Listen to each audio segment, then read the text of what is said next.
to my channel. I'm back again with another sort of parenting, new parent style video, and today I'm going to be giving you the top 10 things that I wish as a healthcare professional, as a birth professional, that I knew before meeting my baby, before becoming a parent.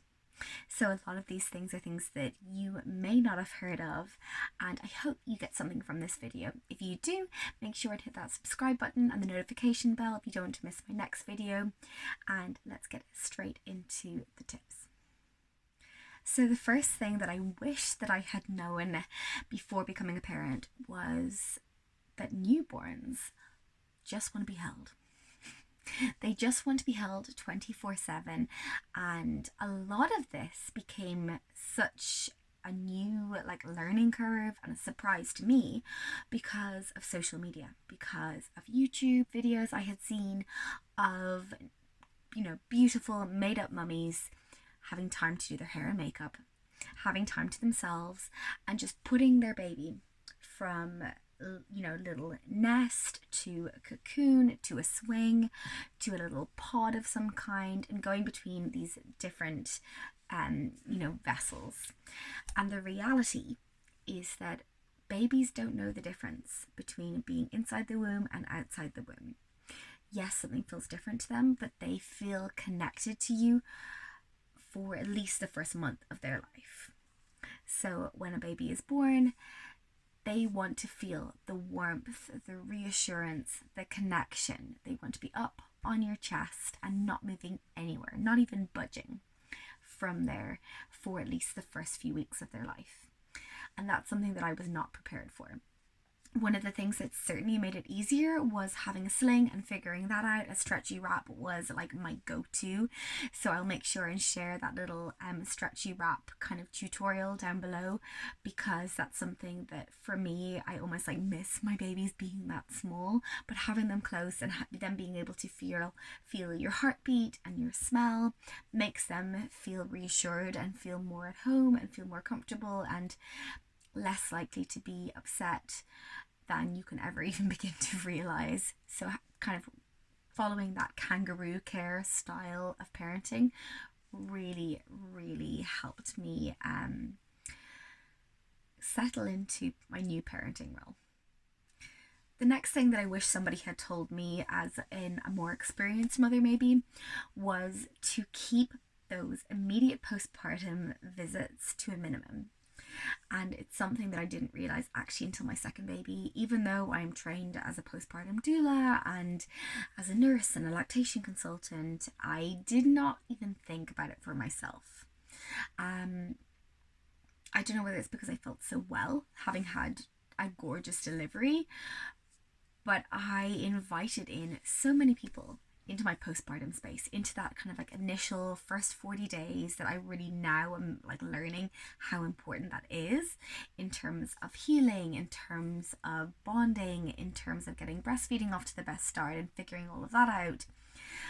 I should have given more time and space to that. I should have said no to the visitors. I should have said that's so awesome, but the baby's still going to be here in a couple of weeks and I would love to see you then. Or if you would like to kind of support me, I would love if you could drop a meal for me. That would be awesome. Or if you could take this load of laundry. Or I'm slowly getting better at that. I'm not to say that I'm awesome at that anymore or all of a sudden, but one of the things that I did notice when I compare kind of my first and second postpartum experiences is that with Atticus, I invited everybody in. I was just so eager to show him off and to show how well that I was doing, and that put a huge amount of pressure on me in terms of my recovery, in terms of the fact that he was very much passed around to everybody in the audience, and I got very little time just having him skin to skin with me on my chest, bonding,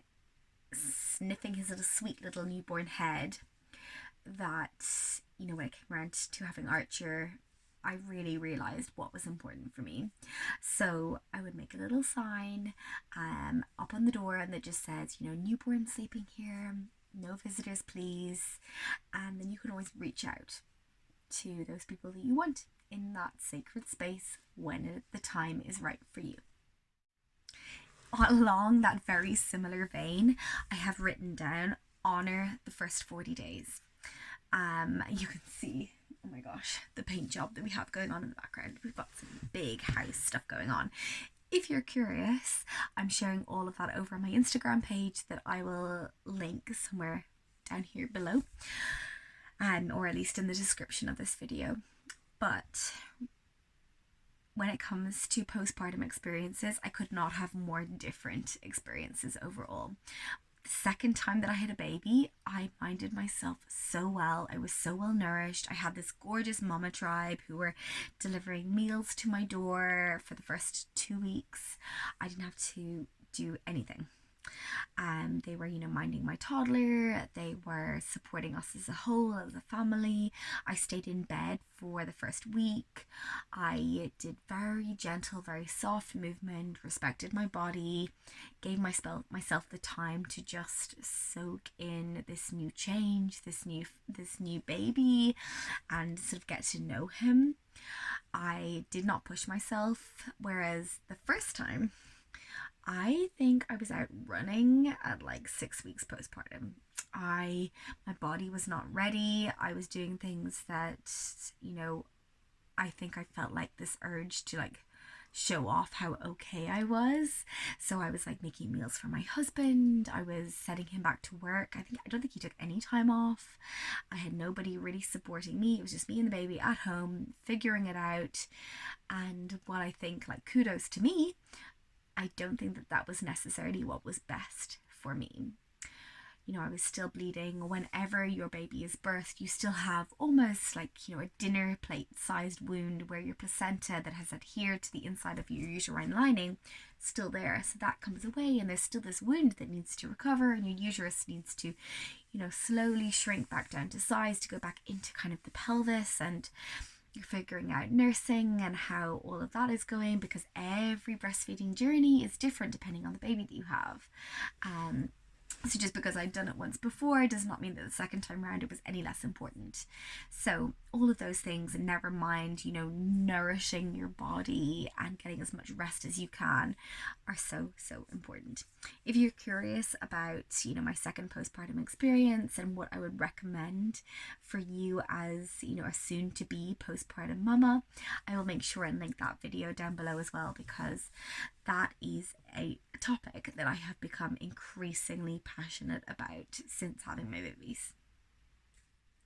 Along with the last kind of topic that I talked about with kind of postpartum health and postpartum nourishment, I will love to say that with my next baby, I would be better at accepting help.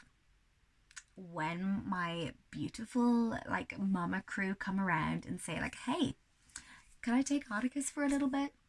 Can I bring so-and-so, down to the playground? Or can I drop you a meal? Or do you mind if I just do your dishes real quick while I'm here? I'm going to say yes. And I'm going to accept those offerings and know that just because I said yes does not make me any less of a mum. That being a good mom does not mean me doing it all. And that actually what I'm doing is I'm setting up a gorgeous example for my children and my partner moving forward, that is the way that things are, and that does not make me less of. In fact, it makes me more than, because I can accept when I need to take time and to rest and to nourish myself in order to be the best parent that I can be, the best partner, the best friend, the best sister that I can be moving forward. The next tip then is that breastfeeding, nursing, using a lactation aid, if you are a same-sex parent, it's a learning curve. It's not something that comes naturally. It's something that you have to work on. And I love this idea of, it being something that it's natural, but it's also a learnt skill for both you and for your baby. So taking the time for that skill to develop, for you to have as much support as you need, whether it's a lactation consultant, whether it's your local lactation counsellor, whether it's a Quidu or a Lalesh League or a fellow nursing mama who is coming to support you, that you are saying yes to all of the above, and that you are also giving yourself the time to figure it out. When it comes to preparing to nurse your baby, I always recommend preparation in any kind of shape or form is the best defense. So make sure and check out my preparing to breastfeed course that I will have linked down below, and I really hope that you find it helpful. And if you have any questions at all, make sure and send me a message or an email, and make sure and check out my Instagram that has a heap of really informative highlights that I hope you find are helpful. The next thing in this little video about kind of things that I wish I knew is just how significant that comparison game is, and that everybody is, looking at their baby and looking at how they weigh up their developmental milestones, whether they are walking yet, whether they are crawling yet, whether they are saying as many words, and that really none of it matters. That everybody is more focused on their own child, and that ultimately every child will get there, and that really our job as a parent is to focus on our own baby and to be the expert on them, not to be doing that comparison game. If following certain social media sites or families on YouTube makes you feel bad about how your baby is doing or how you are parenting that child, unfollow them. It's not doing you any good. And in terms of the things that I wished that I had known before having my first baby, that is one of them. Remove that comparison game. It doesn't help.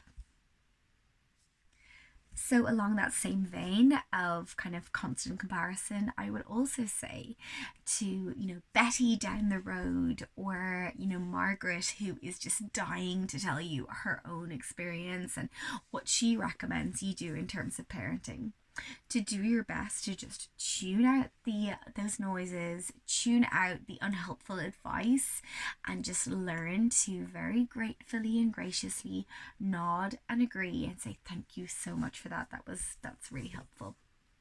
Because a lot of people, it turns out, just want to impart the information. They just want to give it. They feel like they have this overwhelming desire to just share how they have done things. And while that is worthwhile listening to, and that is hugely important, and sometimes the advice is great, for the most part, you are the expert on your baby.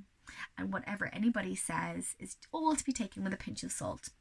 Because when it comes down to it, you're the one who knows what is right or wrong for your baby. So we're coming a little bit closer to the end now of me filming in this like a little nook. But I wanted to say that one of the most powerful things that you can learn during your pregnancy before you actually meet your baby is to become empowered around that experience.